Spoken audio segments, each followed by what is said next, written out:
Olá, bem-vindos a mais um programa nosso. Eu me chamo Carlos Júnior, sou da TDI Brasil e hoje aqui eu estou para falar sobre ciência e também sobre filosofia. E se você gosta desse assunto, então fica ligado porque o Alinhando os Ponteiros acabou de começar.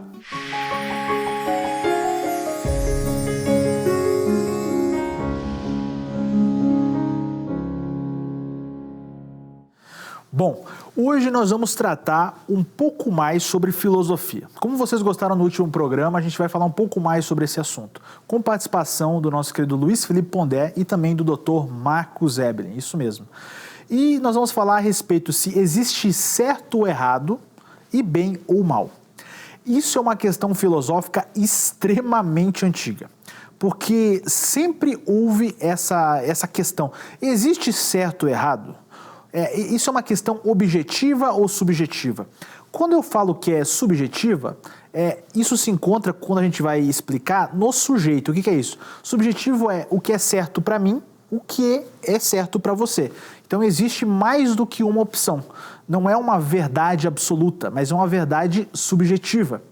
Então, já explicando o que significa também verdade objetiva, é aquela questão, ela está então não no sujeito, mas no objeto. Por exemplo, imagine um grupo de pessoas, o pessoal passa numa sorveteria, aí chega lá, cada um vai escolher um sorvete, aí alguém fala, não, mas isso aqui não é um sorvete. Mas espera aí, eles estão vendendo sorvete? Não, mas não é. Aquilo ali está além do que aquela pessoa acha, porque aquilo ali claramente é um sorvete. Ou, por exemplo, tentar explicar que o azul é azul. É uma coisa óbvia, é uma verdade objetiva. Ela está além do que eu considero estar certo ou errado, ou verdade ou mentira. Ela está além, ela está dentro da realidade. E quando ela está acima, digamos, desse aspecto da realidade, né, eu não consigo confrontar, porque ela é muito óbvia para mim. E isso está além do que a gente chama de verdade subjetiva. Então, nesse quesito, o Dr. Luiz Felipe Pondé, ele vai tentar explicar um pouco mais a respeito desse assunto e tentar fazer toda uma análise para explicar essa questão, o que é muito importante. Será que existe bem ou mal? Será que a gente consegue sentir essas coisas? Será que é possível compreender? Porque assim, a gente tem vários sentimentos, certo? Quando você se corta, você vai sentir a dor quando você se corta. Mas será que a gente consegue sentir o bem e o mal? Será que a gente consegue sentir também de forma sensorial, por exemplo, o que é certo e o que é errado? Bom, são questões muito importantes a se tratar, porque cada sociedade ela vai ter a sua opinião e seu posicionamento a respeito de algo. Isso é muito fascinante, mas como eu disse, existem coisas que são objetivas e claras para todas as sociedades. Bom, e é isso que eles vão tratar nessa conversa entre o Dr. Marcos Eberlin e o nosso querido Luiz Felipe Pondé. Eles vão estar conversando, dialogando e tentando descobrir um pouco mais dentro de um debate sobre filosofia e ciência, o que é mais fascinante. Muita gente fala, filosofia não é uma ciência, mas isso é um debate até hoje dentro da academia que ainda deve ser debatido. Como eu disse, todo livre debate é fundamental para o crescimento da ciência e também da própria filosofia. Então, fiquem agora com o Luiz Felipe Pondé e também com o Dr. Marcos Eberlin. Bom, Pondé, voltando para a filosofia, existe bem e mal, certo ou errado? Eu falei para você que suas perguntas são todas doutorados, né? Muito obrigado. Imagina. E doutorados que bombaram na banca, né? Porque não passou nem na qualificação. Porque o orientador falou assim, não, isso aqui não. As perguntas ruins ele vai colocar na minha conta. É porque quando você vai por aí, o cara fala para o orientando, você vai dar ruim nesse negócio aí. Mas olha, na filosofia, existem muitas filosofias, né?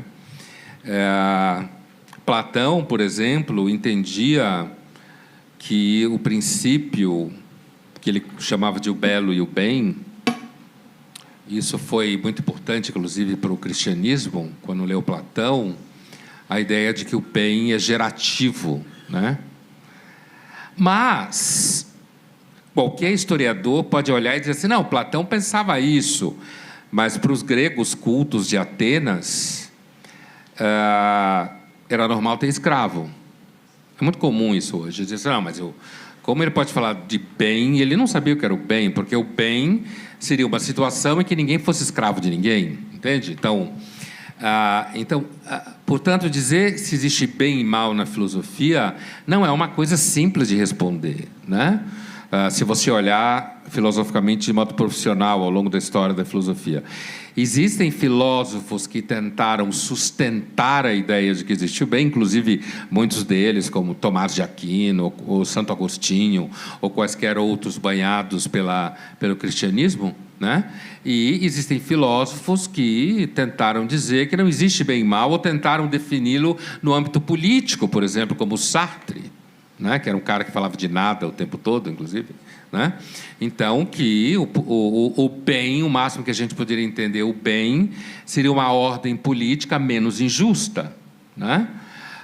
Você também tem toda uma tradição sofista, desde a Grécia, que diria que aquilo que certos grupos consideram bem, outros grupos podem não considerar bem, né?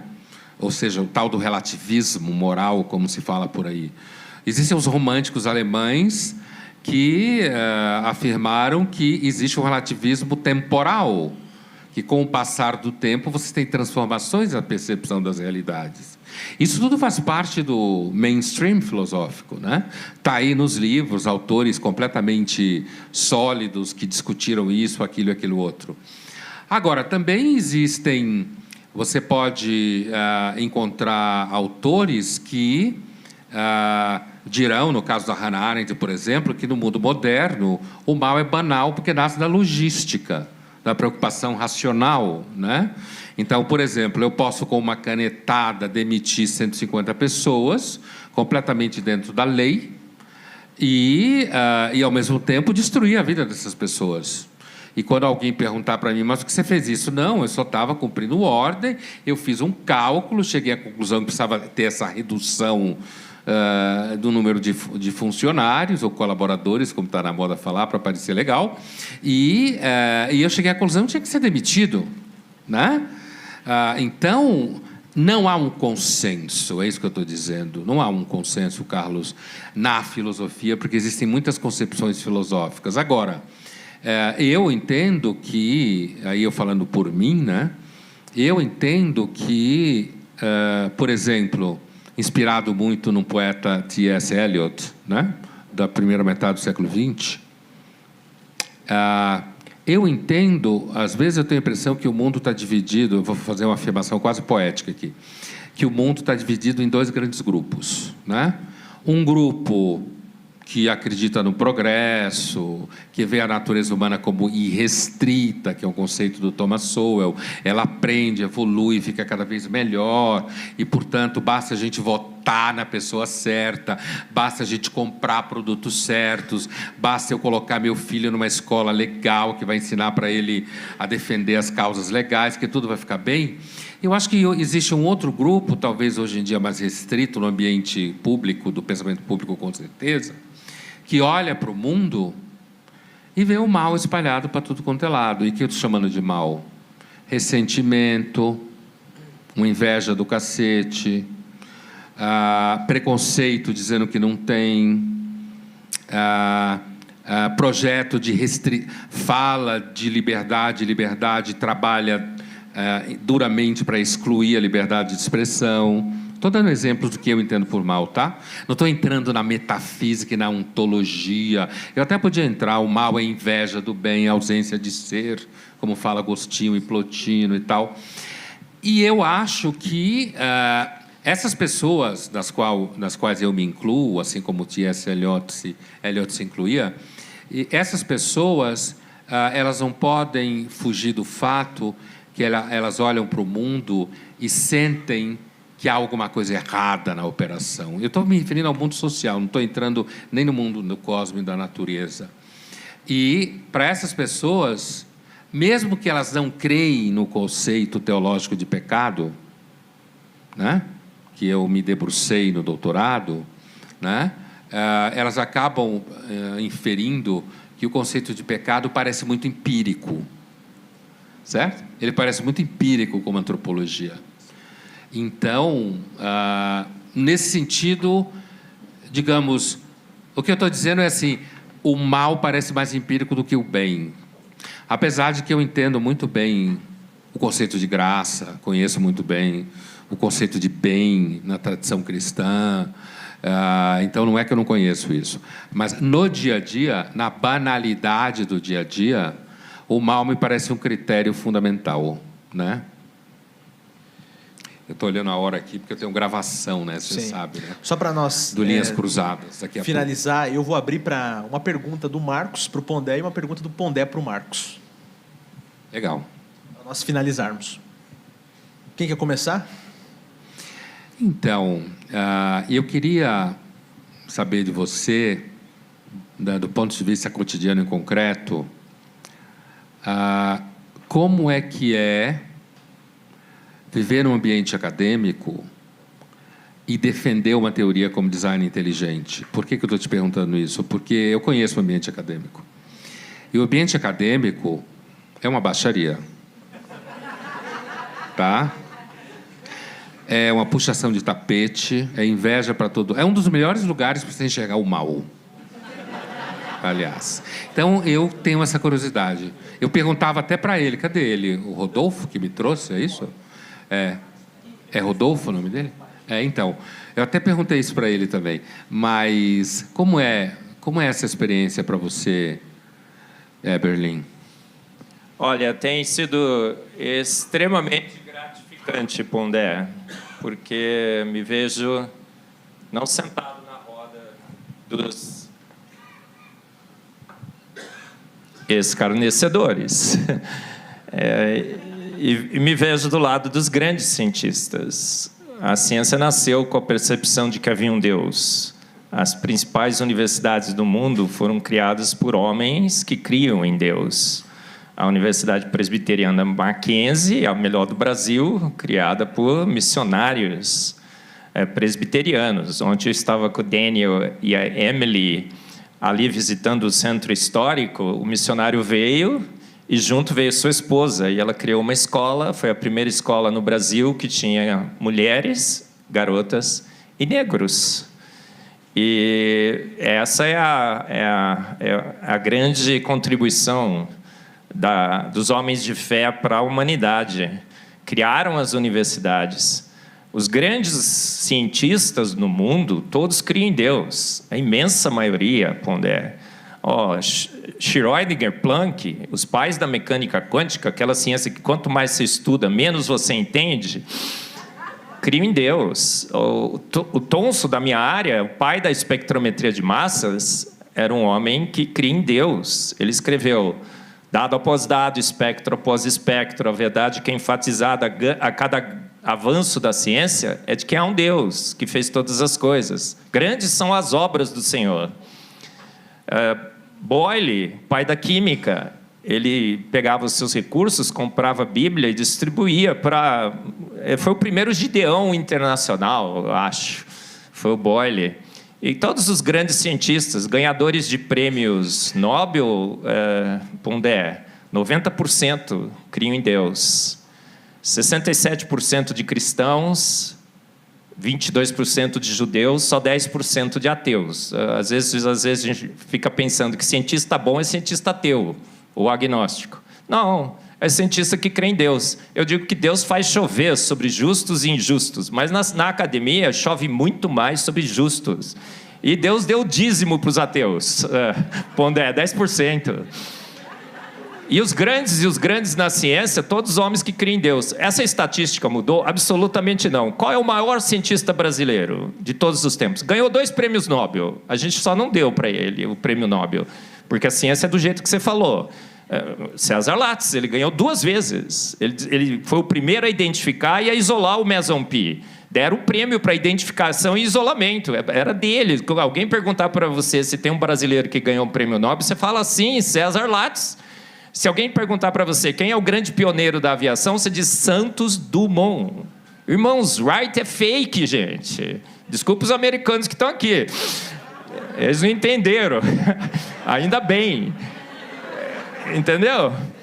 Agora, os grandes cientistas, todos os homens que criam em Deus, 90% dos ganhadores de prêmio Nobel. Então, eu tenho um grande privilégio. A ciência nega Deus, Pondé, mas ela imita Deus. Praticamente todas as descobertas da ciência foram feitas plagiando Deus. A gente só voa porque plagia os pássaros. Você vai na farmácia, compra um medicamento, um remédio, você fala ciência, ciência, ciência. Que bom!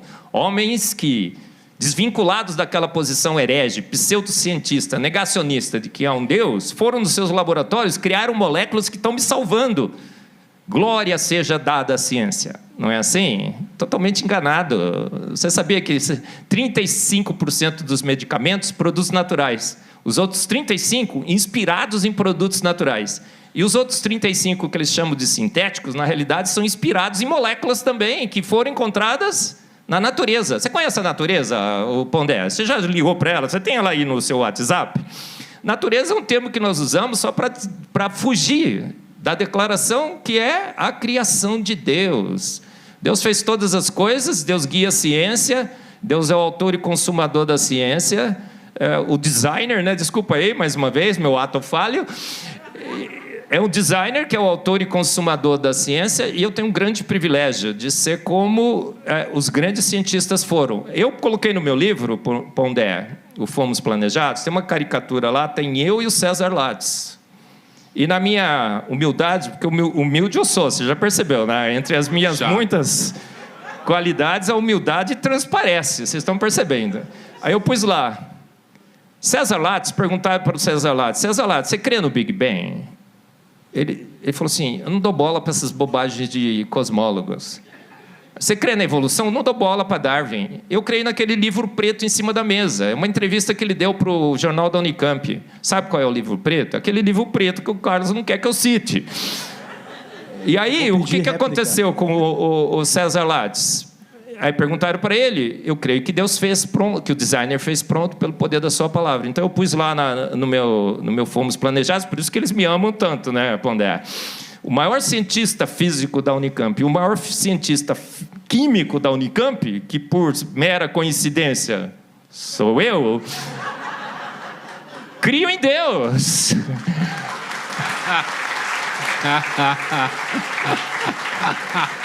E olha, quanto mais... E tem outro versículo que diz assim, no mundo tereis aflições, mas tem de bom ânimo. Se você... Cada pedra que me jogam, eu acho que é uma coroinha a mais, é uma pedrinha a mais na minha coroa, vamos dizer assim, não é? E, sensacional, Pondé, você está no meio e ser igual... Você é um mero a mais. É muito bom ser um dissidente, ser um herege, você também é. E está fora da caixinha, está fora da caixa. Eu não penso igual, eu sou diferente e eu estou do lado da boa ciência, das boas contas matemáticas. Eu não digo que a gente é 1% parecido com os chimpanzés, eu sei que é muito mais, é 33% no mínimo no genoma, a gente é 100% diferente no cromossomo Y, a gente é 67% diferente nos telômeros, a gente tem 23 pares de cromossomos, eles têm 24, então eu digo com todo orgulho, chimpa não é meu mano, não é? E por que a gente atrai tanta atenção? Porque a gente está do lado da verdade, Pondé, e estar do lado da verdade é maravilhoso. Eu não estou naquele grupo, não estou. Porque eu quero seguir a verdade, eu quero estar do lado dos grandes cientistas, um minuto, né? E quero honrar também a tradição da minha família. Meu bisavô na Ucrânia ficou preso 5 anos na cadeia, porque jogou o Santos fora, foi exilado para a Sibéria, veio para o Brasil... E esse herege que eu sou é muito legal, gente. E aí, quando eu falo que o T-Rex é vegano, aí que eu me divirto mais. E, Marcos, qual que é a sua pergunta para o Pondé para nós finalizar? Pondé, olha bem para mim, Olho no olho. Você crê em Deus? Você já me perguntou isso da outra vez. E quando eu falei para você... Porque, assim... Veja, por exemplo, a primeira vez que eu fiz o debate contigo na Casa do Saber, eu tinha uma preocupação, ainda que eu não tenho mais. Eu achava que eu tinha que encontrar ou discutir alguma narrativa que explicasse as coisas. Hoje eu não tenho mais essa preocupação. passaram-se anos e, pelo menos a minha experiência, ao longo desses anos de dedicação ao pensamento sistemático, à filosofia profissionalmente, inclusive no espaço público, a gente vai mudando, se transformando, olhando por aqui, olhando por lá. Então, por exemplo, hoje, se a Casa do Saber ainda fosse aquela casa na Mário Ferraz, aquela história toda, e alguém dissesse, não, vamos fazer um debate em que você vai defender a posição darwinista e um cientista vai defender a posição criacionista, como foi falado na época, eu ia dizer, eu acho que não, eu não quero entrar nessa discussão. Entendeu? Então, portanto, ao longo desses anos e objetos de preocupação, experiências na vida, trabalho, depois que eu entrei para a mídia, quando eu lhe conheci, eu já tinha entrado para a mídia, mas é um processo que é crescente, né? E de inserção cada vez maior, e depois as mídias sociais, a minha prática e os objetos aos quais eu me dedico a maior parte do tempo, eles se transformaram. Apesar que a religião e a mística, que é um tema que eu já estudei bastante, são temas que são sempre presentes na minha reflexão, né? E, então, da última vez que a gente esteve aqui, você me perguntou isso, e ali eu já estava numa espécie assim do que eu chamei depois de ateísmo praticante, né? E eu falei para você que eu não conhecia Deus, né?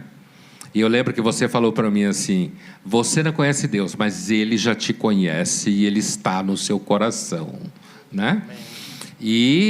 Mas eu continuo na mesma posição. Eu não vou dizer para você que eu creio em Deus, né?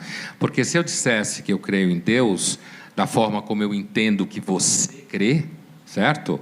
Eu estaria mentindo, né? Então eu não vou dizer isso. Agora, eu continuo, se em algum momento, depois da morte, né, eu vou parafrasear um pouco Bertrand Russell, que se dizia agnóstico, mas estou preocupado em defender a posição do Bertrand Russell. Eu diria assim, se em algum momento, depois da morte, eu vir a conhecer Deus cara a cara, eu vou ficar muito feliz. Eu vou dizer assim, olha, bom, então, é possível levar uma conversa com você? Claro, porque eu sou um nada. Eu ia dizer, como Abraão, eu que sou pó e cinzas, certo? Venho aqui falar com o Senhor. Então, eu entendo um pouco esse traçado, né? Eu não falei que seria fascinante esse assunto? Para você entender um pouco mais sobre se existe certo ou errado, mal ou bem, é muito importante você entender que, desde o início da existência do ser humano, muitos pensadores, dentro dos seus tempos, eles tentaram entender primeiro a natureza do homem. Porque se você consegue identificar qual é a natureza do ser, automaticamente você consegue descrever se aquilo é bom ou ruim, certo? E isso é uma coisa muito importante na filosofia. Você vai ter grandes nomes, como, por exemplo, o Hobbes, né? Ele vai falar o seguinte, ele que tem aquele livro muito famoso do Leviatã, e ele vai dizer o seguinte, que o homem é o lobo do próprio homem. O que é isso? Ele está dizendo que o homem é mau por natureza e continuará mal. Aí vem outro pensador, por exemplo, o nosso querido John Locke. O John Locke ele vai dizer o seguinte, que o homem é uma pedra rasa, é como se fosse uma folha em branco. E como toda folha em branco, ele vai com o tempo se, digamos assim, ficando bom ou ruim. Isso vai depender justamente daquilo que ele vai estar vivenciando, né? E das suas escolhas.